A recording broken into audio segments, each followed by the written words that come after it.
pas Piala Dunia harus ganti.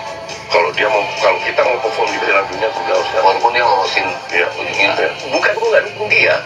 Bukan gue nggak dukung dia ya, gue nggak yakin dia orang yang tepat membawa kita yang bisa ngangkat dia ke level standar Eropa. Itu kata Coach Justin untuk Coach Sintayong. Jadi Bung Haryo ini sebelumnya bilang kalau misalkan seandainya timnas Indonesia ini bisa lolos Piala Dunia dan dapat slot di Piala Dunia, apakah dipertahankan Coach Sintayong? Coach Justin ini bilang enggak. Kalau misalkan seandainya kita mau perform di Piala Dunia ya harus diganti. Kalau mau diganti cari pelatih Belanda. Ya kalau kalian nonton fullnya, intinya sih dia mau pengen pelatih Belanda lah di timnas Indonesia. Karena menurut Coach Justin pelatih Belanda itu, karena ini pemain-pemain rata-rata kan pemain-pemain yang tinggal di Belanda, terus tahu budayanya, tahu komunikasinya. Jadi nggak butuh adaptasi lah kalau sama pelatih Belanda. Tapi ini opini aku pribadi ya. Ya kalian juga bisa beropini lain gitu ya. Dan bukan berarti aku menyudutkan Coach Justin atau Bung Haryo. Cuman nggak menyudutkan, cuman aku ngomentarin mereka ya. Tapi gini, maksudnya sharing aja kita di kolom komentar bawah ini dengan bijak ya. Karena tujuan kita pasti sama, aku yakin, yaitu adalah mensupport timnas kita untuk lebih baik ya. Betul.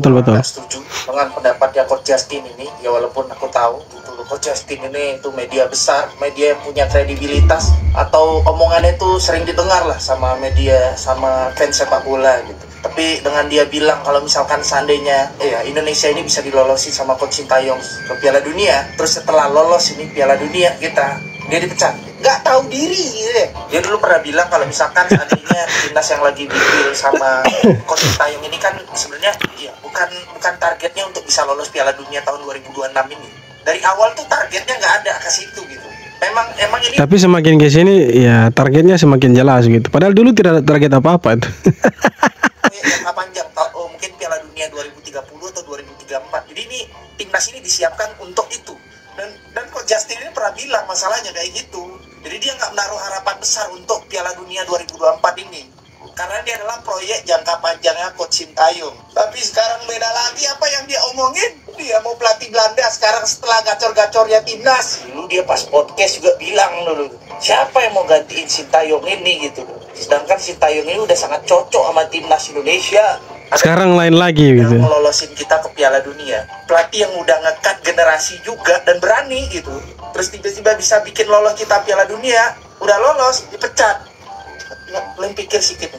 Oke, aku tahu nih di kolom komentar pasti ada yang komen kayak gini. Udah, kalau nggak tahu bola mana ngerti omongannya Coach Justin. Bacot. Piala Asia kita lolos, men. Kita bisa mendatangkan Kevin Dick, Mace Hilgers. Apalagi banyak pemain bagus yang kita datangin, berkat Pak Erick Thohir juga ya. Kalau enggak inisiatif dari Coach Sintayong, mana pernah kita ngelihat pemain-pemain itu di timnas kita sekarang. Oke, sedikit nih untuk pattern permainan. Ya aku sebenarnya setuju juga ini pattern permainan Indonesia ini masih belum kelihatan. Karena kenapa? Menurut aku nih secara amatiran ya, karena memang mungkin sesi latihannya yang kurang. Karena timnas ini bro bukan liga ya. Kalau liga bisa ketemu setiap saat, bisa latihan setiap saat. Kalau timnas ini 2 bulan 3 bulan skip, baru ketemu lagi, dan itu juga dikasih waktu latihan itu nggak sedikit, nggak banyak ya, sedikit padat terus langsung tanding.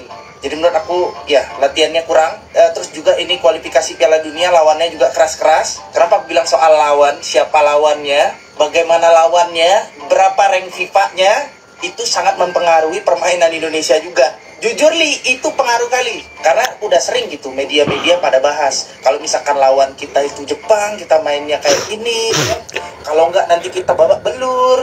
Atau netizen bilang, udahlah kita pasrah aja. Tuh, kalian sendiri aja bingung kan mau nentuin permainan apa kalau lawan Jepang kan? Jadi sebenarnya nggak gampang ya nentuin pattern untuk permainan Indonesia ini, nggak gampang. Karena harus ngelihat situasi lawannya juga. Yaudah, sekarang nih ya, kalian coba tentuin pola permainan Indonesia ini akan kayak gimana lah. Cuma begini, kalau misalkan kita lolos Piala, misal nanti kita lolos Piala Dunia 2026, STY sudah capek-capek bawa dari kualifikasi sampai putaran final lah Piala Dunia. Ya kalau misalkan diganti pas bermain di Piala Dunia, kalau tidak sampai ke babak berikutnya, contohnya 16 besar, atau kita kalah di babak penyisihan grup tanpa poin satu pun, pasti banyak orang akan bilang kalau STY harus kembali, STY harus latih kembali timnas Indonesia. Ya kalau oke lah kita ganti dengan pelatih Belanda, ya mungkin adaptasinya cepat. Tapi kalau misalkan pelatih itu tidak mampu atau tidak sanggup untuk kasih satupun poin untuk Indonesia nanti di Piala Dunia, ya mereka mau bilang apa? Apakah mau kembali lagi ke STY? Kalau kembali lagi ke STY, sama saja dengan menjilat ludah sendiri yang mereka sudah buang. Jadi begini, targetnya ini adalah jangka menengah dan jangka panjang. Hostnya langsung klarifikasi. Apa ini? Kita harus bisa mempertahankan game. Itu yang pertama. Terus yang kedua ini adalah kaderisasi. Memang ini jadi pembahasan dan ini jadi dengan adanya tidak ada target ini. Sekali lagi, karena ini jadi pro kontra, makanya sampai sekarang akhirnya menggelinding bola ini kemana-mana, nggak tentu arah. Dan jujur saja sebenarnya berkaitan dengan hal ini, kami tentu sangat berharap pemahaman para pecinta sepak bola lah. Jangan sampai hal yang demikian yang sudah kita mengingat menengah dan panjang ini digulirkan pada akhirnya malah justru membuat suasana tidak baik. Melihat perkembangan setelah kita gagal itu jadi persoalan yang ya boleh dikatakan digoreng-goreng lah gitu. Ini kan jadi persoalan akhirnya. Nah, saya kira iyalah digoreng-goreng sama media itu. Supaya exposure-nya dapat, mereka dapat uang, mereka dapat apa lagi, dapat view, ya toh. Makanya tamu-tamu yang hadir, narasumber yang hadir di sini ini kan semua yang kontra dengan STY, tidak ada yang pro dengan STY. Mungkin 1-2 orang saja yang pro, tapi rata-rata ini mereka kontra semua dengan STY ini. Makin kesini tuh kayaknya ya, omongan pengamat sepak bola yang bisa dipercaya itu cuma Bung Binder kayaknya. Yang lain tuh alah pelin-pelan dulu bilangnya. Yang penting Indonesia, yang penting bisa masuk Piala Dunia dulu. Walaupun dibantai di sana, di apapun di sana nggak apa-apa. Yang penting bisa masuk dulu, ya kan? Sekarang beda lagi. Gara-gara kalah di Piala AFF dan segala macamnya, STY out segala macam. Apaan? Kardus banget anjir. Gue sangat sepakat yang dibilang sama Bung Binder ya. Di negeri ini tuh sangat sulit bekerja secara jujur, secara benar. Yang diserang ketua PSSI, yang disuruh out STY, ya kan? Gara-gara Piala Mortal Kombat. Lagian ya, Bapak Sumarji, ketua badan tim nasional kita udah Sintayong tetap di timnas dan Pak Erick Thohir tetap memegang sebagai ketua PSSI. Gak usah diadu domba, gak usah dibentur-benturin. Beliau juga berucap posisi STY hari ini itu menurut beliau itu harus tetap dipertahankan. Kalau ada evaluasi perbaikan itu harus. Kalau out belum, karena memang gak ada urgensi sama sekali. Betul. Dari awal beliau juga udah bilang, dari awal kan memang tidak ada target di AFF. Ya kan, target kita adalah kaderisasi, ya kan. AFF itu dipergunakan untuk kaderisasi, cuma itu udah. Nah, sekali lagi beliau menegaskan jangan mengadu domba, itu nggak baik, memang nggak baik Pak. Jangan bikin suasana di federasi menjadi tidak baik. Perjuangan timnas Indonesia masih sangat-sangat berat di kualifikasi Piala Dunia. Mari kita fokus itu aja udah. Dan untuk elu ya, selain pengamat sepak bola yang pelin-pelan itu, dan untuk elu ya, elu siapapun kalian yang disewa menjadi buzzer, lu sadar nggak kelakuan elu tuh bukan cuma yang dibayar 700.000 tuh.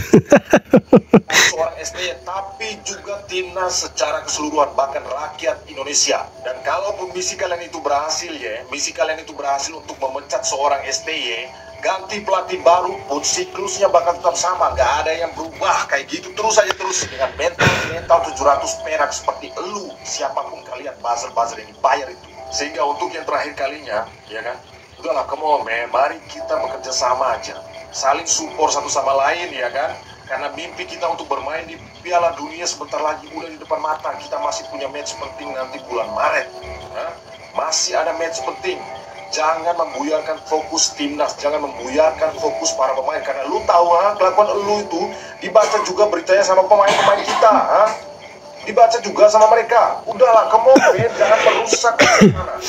Mari kita mendukung timnas sampai titik darah penghabisan, sampai kita bisa lihat bahwa timnas Indonesia juga bisa bermain di Piala Dunia. Mimpi seluruh. Hanya gara-gara kalah di AFF tidak tembus semifinal, ya rame-rame bilang STY out itu.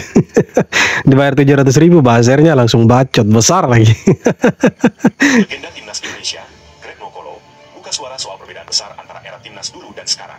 Dalam podcast PODC, Greg menceritakan bahwa di eranya dulu, banyak pemain timnas yang punya mental Hello Kitty, manja, sulit diatur, dan cenderung malas jika diberi instruksi. Situasi ini bahkan diperburuk dengan seringnya pergantian pelatih. Namun, Semuanya berubah ketika Shin Tae-yong datang. Greg mengaku kagum melihat bagaimana pemain-pemain sekarang mau bekerja keras, disiplin, dan totalitas demi tim nasional. Menurut Greg, era STY berhasil mengubah mental pemain menjadi lebih tangguh, menciptakan kebangkitan besar bagi Garuda di atas lapangan. Apakah kalian setuju dengan pernyataan Greg Nwokolo? Ya, si Greg Nwokolo ini mantan pemain timnas yang pikirannya masih waras gitu. Beda dengan pandit-pandit yang di sana, bukan yang di sini ya.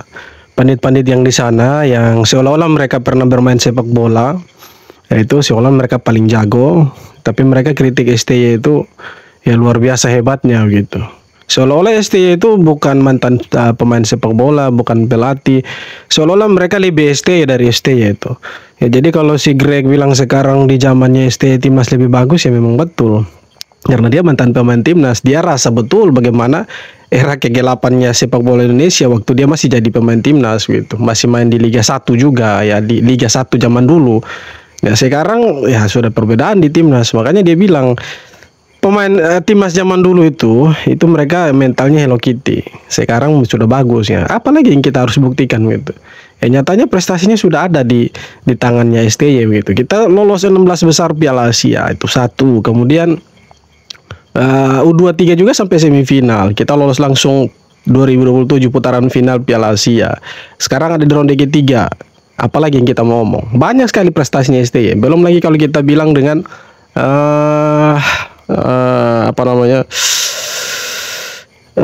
ranking FIFA itu masih ada juga. Jadi saya pikir ya banyak lah perubahan yang dibawa sama STY. Cuma untuk beberapa pandit yang di sana mereka tidak lihat itu. Yang mereka lihat cuma satu, trofi saja. Kan gue bilang juga apa nih? Gue bilang juga apa? Ini turnamen kocak ya, turnamen AFF ini akan menjadi turnamen yang membuat gelar Shin Tae-yong menjadi serba salah, boy. Karena apapun yang dilakukan oleh Shin Tae-yong di sana, hasil apapun yang diraih di turnamen itu, ujung-ujungnya tetap aja Shin Tae-yong salah, coy. Pak Sumarji melalui wawancara bersama Nusantara TV ya, mengeluarkan statement yang menurut gue sangat setuju sekali. Kalau misalnya orang-orang pada teriak-teriak Shin Tae-yong out sekarang, gara-gara turnamen kocak ini, itu udah jelas salah sasaran, boy. Dan beliau juga bilang, STY tetap pegang timnas, Pak Erick tetap ketum PSSI. Jangan diadu-adu. Tolong ya, pihak yang kemarin 700-an, tolong ya. Gak usah cari-cari momentum loh. Udah tahu federasi gue udah keren, timnas gue udah keren, pelatih gue udah cocok. Tapi tetap ada aja nih yang memanfaatkan momentum nih. Momentum tidak lolosnya timnas di turnamen kocak ini. Ya memang dengan tidak lolosnya timnas Indonesia di Piala AFF ini ke semifinal, itu mereka manfaatkan betul momentumnya, di mana mereka berteriak supaya STY itu out, Erick Thohir out. Nah pertanyaannya, kalau misalkan mereka out nih, seandainya betul-betul mereka out, ya siapa yang akan menggantikan mereka? Apakah para mafia itu yang bayar 700.000 yang mau menggantikan mereka? Kan belum tentu juga sepak bola kita maju kalau ya yang model-model seperti itu yang pimpin PSSI. Kritik STY, ngomong STY out dibilang buzzer. Dukung Shin Tae-yong dan memuji Shin Tae-yong dibilang penjilat Shin Tae-yong. Akhirnya rame lagi Shin Tae-yong out. Kalau boleh jujur, drama Shin Tae-yong out terus drama buzzer gitu, ini menurut gua sampah. Kenapa sampah? Karena ini keributan gak akan ada akhirnya. Yoi. Karena yang namanya pelatih, apalagi segede Shin Tae-yong yang namanya di Indonesia, udah pasti ada yang benci, ada yang seneng. Dan dia di sini gue mau ngasih pendapat ke kalian, pendapat yang realistis ya soal Shin Tae-yong. Menurut gue, so far Shin Tae-yong ini udah bagus. Dan yang perlu kalian ingat, target kita tuh masuk Pildun kali ini, dan bukan juara AFF. Dari awal aja udah ngirim pemain muda, sepakat ya Shin Tae-yong dan federasi. Artinya ya nggak berharap apa-apa nggak sih? Dan kalau nggak salah waktu itu targetnya final nggak sih? Nah dari sini aja udah jelas ya, AFF ini nggak usah dipikirin, nggak usah lah digede-gedein gitu. Oke sampai sini kelihatannya gue kayak membela Shin Tae-yong ya, tapi di sini gue mau kritik juga Shin Tae-yong. Entah kenapa gue masih benci sama Shin Tae-yong pada saat rotasi pemain lawan Cina. Nggak habis pikir tuh di situ tuh asli. Dan di AFF ini menurut gue juga pemilihan pemain yang starter gitu kurang juga nih Shin Tae-yong ya.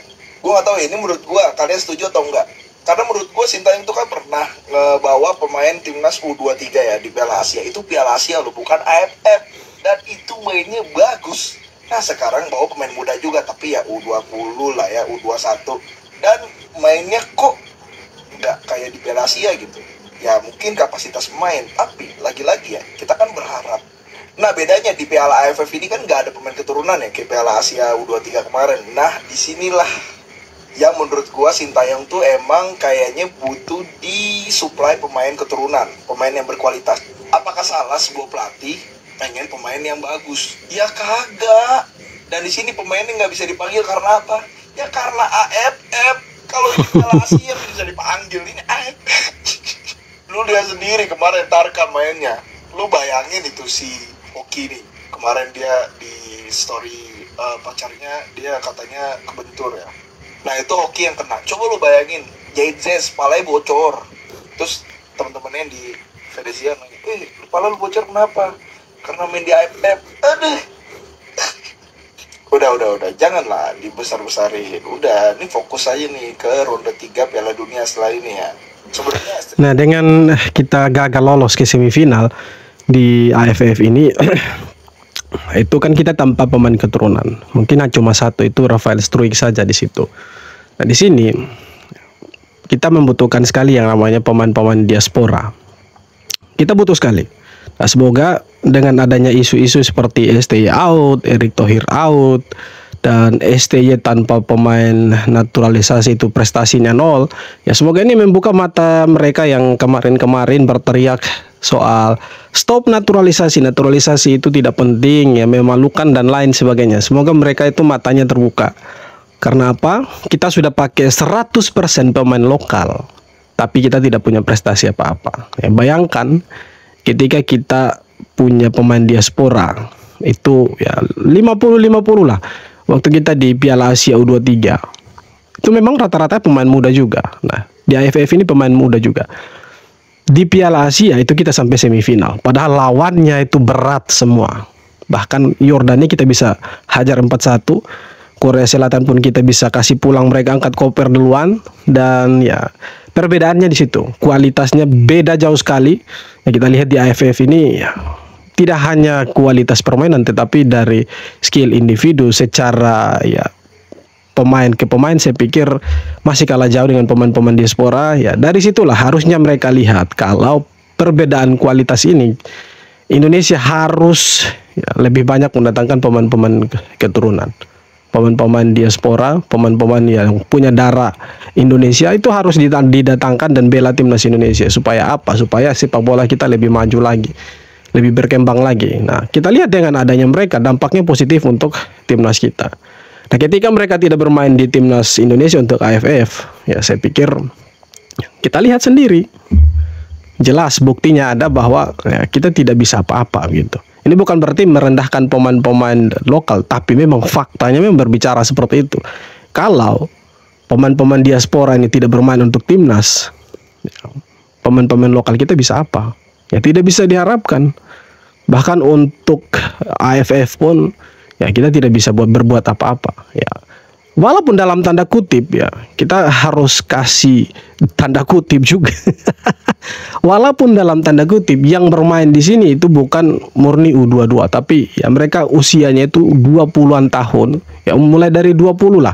20-an tahun itu mereka lawan pemain-pemain yang ya katakanlah pemain senior. Waktu lawan Filipina, ini rata-rata semua pemain negara-negara yang ada di Asia Tenggara yang ikut AFF ini mereka kasih turun pemain-pemain senior semua. Cuma Indonesia yang kasih turun ya U22 karena tujuannya jelas untuk regenerasi. Jadi kembali lagi, kalau misalkan kita gagal di sini ya kemungkinannya cuma dua. Yang pertama karena kita pakai pemain muda U22, dan yang kedua kita itu tidak diperkuat oleh sebagian besar pemain-pemain diaspora kita. Itu ada alasan juga kenapa pemain-pemain diaspora kita tidak dipanggil atau tidak bermain di AFF ini. Yang pertama, liga masih berjalan. Kita tahu liga-liga di Eropa masih berjalan, kecuali Liga Spanyol. Kemudian AFF juga bukan kalender, tidak termasuk dalam kalender FIFA. Dan yang ketiga, kalau bermain di Piala Mortal Kombat atau Piala antar kampung se-Asia Tenggara ini, itu pemain-pemain kita rentan cedera. Jadi kalau misalkan seperti Jaitzes, Mes Hilgers, Justin Hapner, Ivar Jenner, datang di sini bermain kemudian mereka cedera, ya persiapan untuk kualifikasi Piala Dunia nanti lawan Australia, lawan Cina, lawan Bahrain, lawan Jepang, kita masih punya sisa 4 pertandingan. Nah itu kita mau pakai siapa? Nah itulah kita pakai pemain-pemain lokal. Nah itu saja kemungkinannya. Yang pertama tadi ya kita turunkan pemain-pemain U22. Kemudian yang kedua kita tidak menurunkan sebagian besar pemain diaspora kita. Ya itu kemungkinan kalah teman-teman. Ya tetapi apapun itu ya kembali lagi kita harus berpikirnya objektif. Jangan berpikir dari satu sisi lalu kita melupakan sisi yang lain. Ya. Jadi seperti itu teman-teman. Oke, jadi sekian video kali ini. Terima kasih banyak sudah nonton video sampai akhir. Sekali lagi jangan lupa untuk like, comment, dan subscribe. Dan kita jumpa lagi di video-video berikutnya. Hormat.